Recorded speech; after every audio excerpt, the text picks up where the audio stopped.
back to Stefan English, where here we do English right. And this week, what we're going to do is a topic called Exploring Culture Around the World. This is going to be one of a two-part topic where it will be doing culture and talking about culture.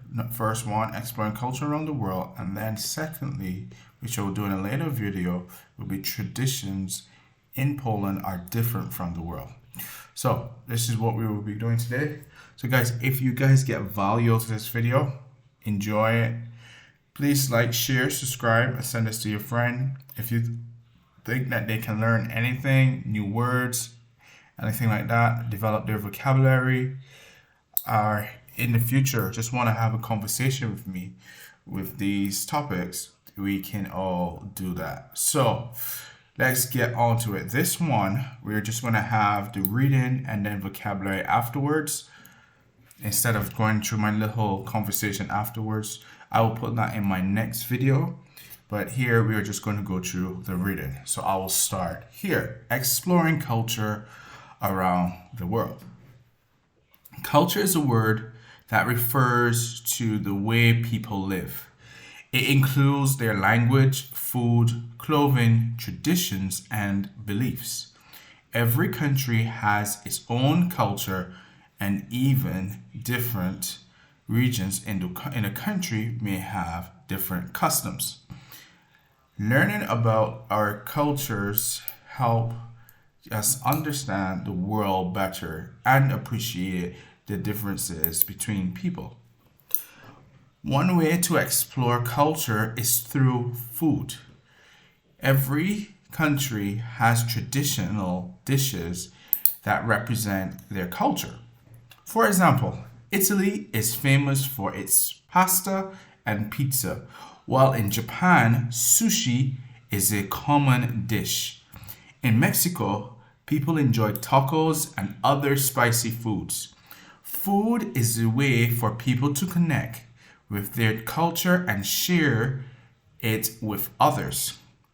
Another important part of culture is language. There are over 7,000 languages spoken around the world. In countries like India, people speak many different languages. In the United States, English is the main language, but many people also speak Spanish. Learning a new language can help us communicate with people from other countries and understand their way of thinking. Festivals and holidays are also important cultural traditions. In China, people celebrate the Chinese New Year with family gatherings and fireworks. In Brazil, the carnival is a famous celebration with music, dancing, and colorful costumes. These festivals are a time for people to celebrate their culture and pass it on to future generations. Religion is another key part of many cultures. In some countries, people follow one main religion, like Christianity, Islam, or Hinduism. In others, people may practice many different religions. Religious traditions like prayers, fasting, and ceremonies are ways for people to show their beliefs and connect with their community. Clothing can also reflect a country's culture. In India, people often wear traditional clothes like saris and turbans. In Scotland, people are known for wearing kilts.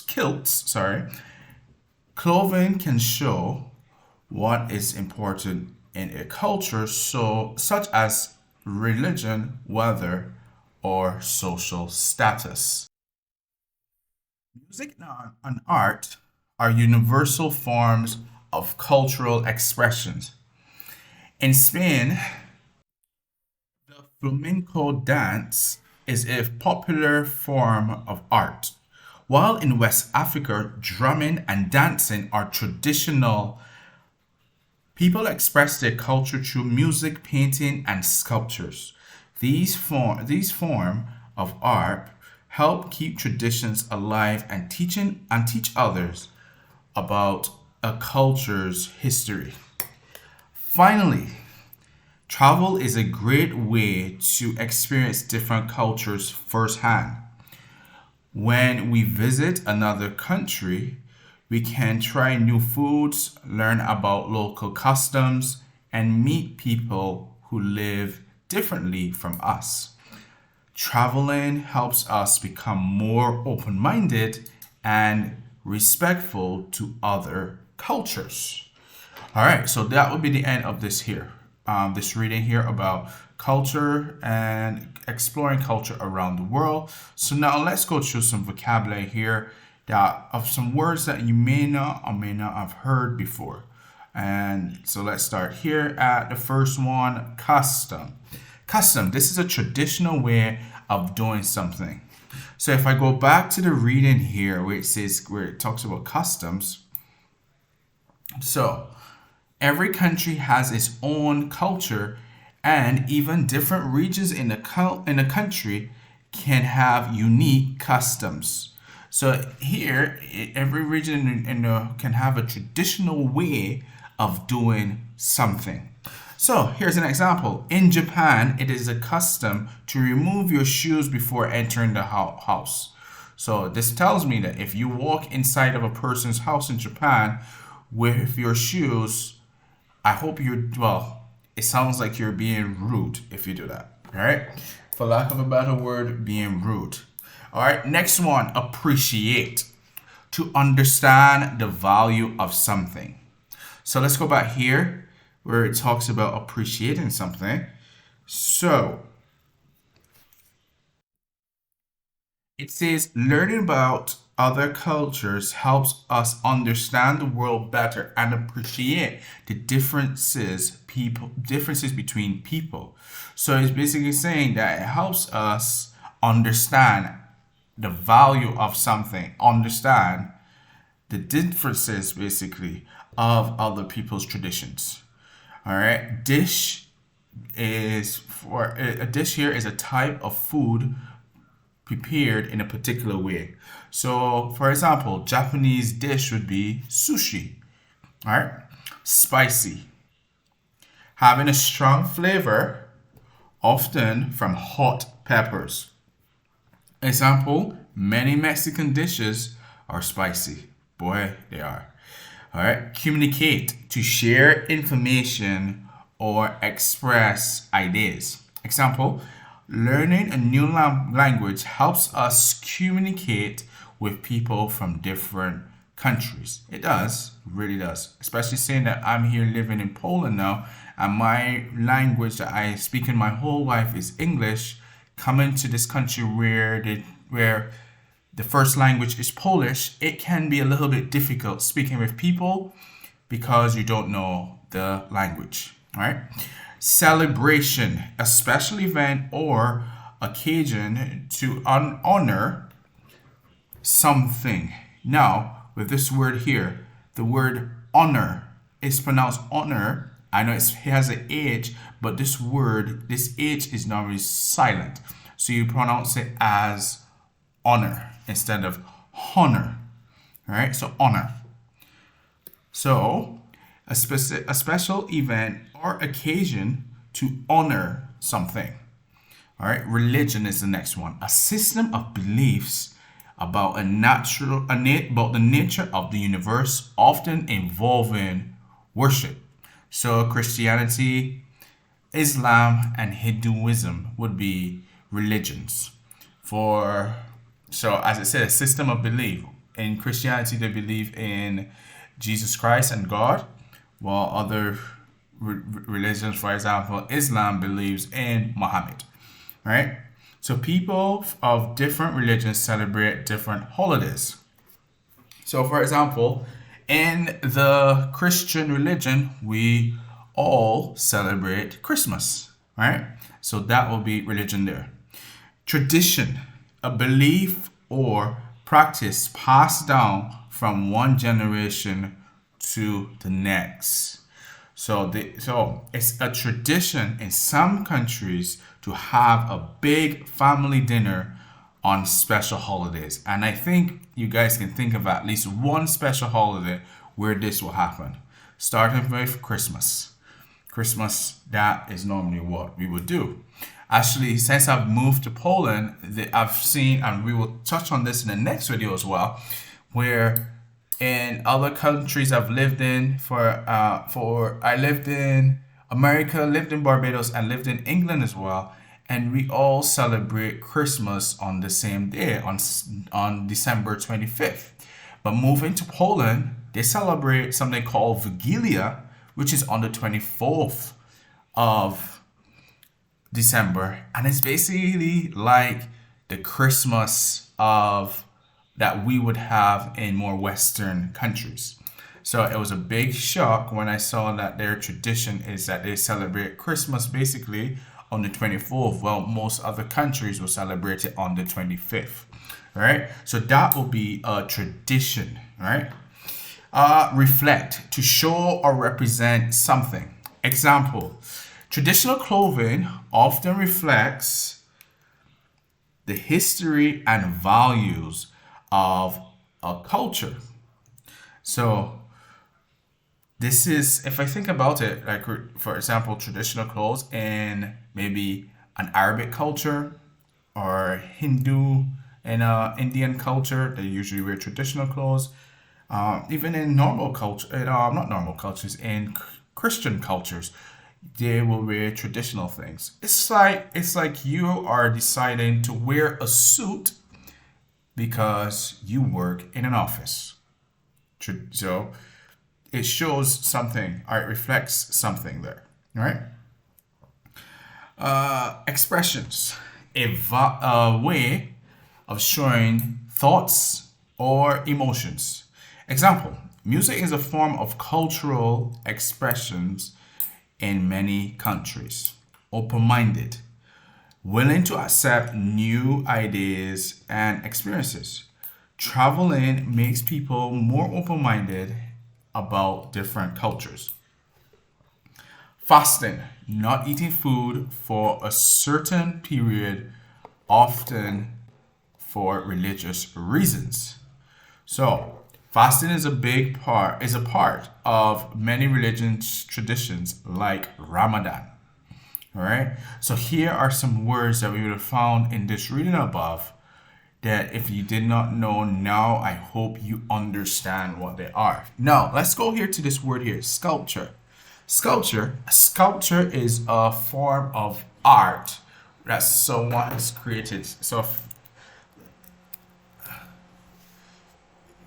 So it's more of a, as people say, three-dimensional art. So 3D, if you've ever heard that word before or phrase before, 3D type of art. So it's normally made out of hard materials or plastics, and it's usually made out of things like clay, stone, metal, wood, or even glass. So that will be what will be a sculpture.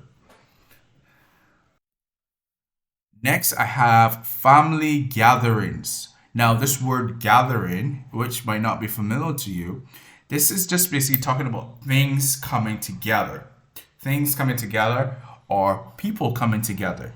So we're having a family gathering for Christmas, which means that our family will be coming together for Christmas. All right. So that is what that is there, gathering. All right, next word I have here is represent. Represent. So to represent something is basically you're going to act or speak for someone, especially in maybe official meetings capacity. So you are going to be basically you are the person that is there for a person. Or in this reading, it says every country has traditional dishes that represent their culture. So there's a dish that tells you oh, this is from this country. So, for example, if you hear tacos, you automatically think maybe Mexico. If you hear hamburger, you're going to think not America, but Germany. All right. If you think McDonald's, then you think America. Now, that is something that represents America, right? So, the word represent is basically something that acts on or speaks for some person or something in this case. For example, McDonald's. Anyone says McDonald's, you know that they're talking about maybe something American. Someone says, for example, tacos, Mexican. All right, so that would be it there. From what I've seen here, I think that would be it. If anyone does not know, oh, I got one more word here. Unique. Unique. And I'm going to say that again, unique. I've heard in some of my classes, people call it unique. Unique. So I'll just say it again, unique. Unique. All right. Unique. So being the only one of its kind. So basically, there's nothing out there like it. Another word you can use instead of saying unique, or actually you can use unique instead of saying a word that people will use a lot, special. So here's another word. Instead of saying special, you can say unique. Now, you can use it in a nice way. Or that was such a special thing that you did, or that was such a unique thing that you did. But sometimes we use special in a sarcastic way, saying that you're such a special person. But you can also say you're a unique person. All right. So it means basically the same thing. And here is a way you can develop your vocabulary instead of saying the same thing all the time.